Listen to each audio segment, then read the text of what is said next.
commençons par ce document. Le président de la commission électorale indépendante s'exprime. C'est à Abidjan. C'était cet après-midi. Voici ce qu'il annonce.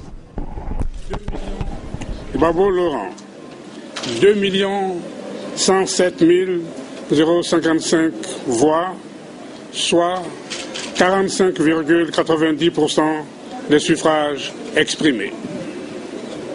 Ouattara Alassane, 2 483 164 voix, soit 54,10% des suffrages exprimés. Voilà donc pour ce résultat chiffré annoncé cet après-midi par ce président de la commission électorale indépendante. Tatiana Mosso, vous êtes notre correspondante permanente en Côte d'Ivoire. On vous retrouve dans Paris Direct depuis Abidjan. Racontez-nous le film de cette journée. On attendait les résultats pour mardi, puis mercredi. Et finalement, c'est jeudi après-midi, tout à l'heure, que cette annonce a été faite, mais après une série de rebondissements. Effectivement, c'est un scénario incroyable auquel nous avons assisté cet après-midi. Nous nous sommes rendus dans le quartier de la Riviera pour assister à une conférence de presse du RHDP, le parti d'Alassane Ouattara.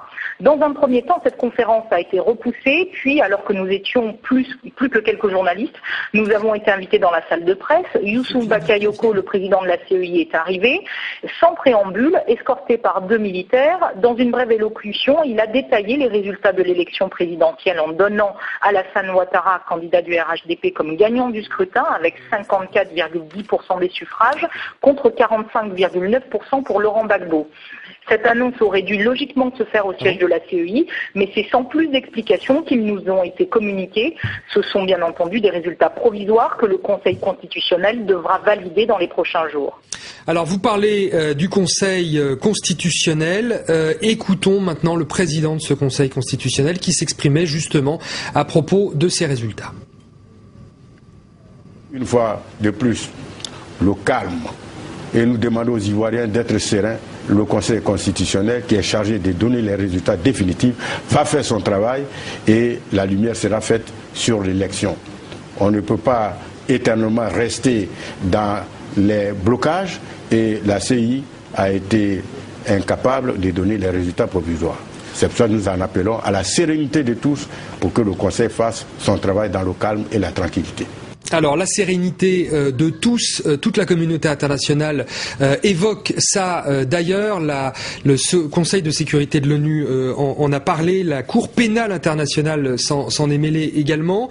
Mais concrètement, quand on entend ce président du Conseil constitutionnel dire que ces résultats sont encore en pointillés d'une certaine manière, qu'est-ce que ça veut dire, Tatiana ?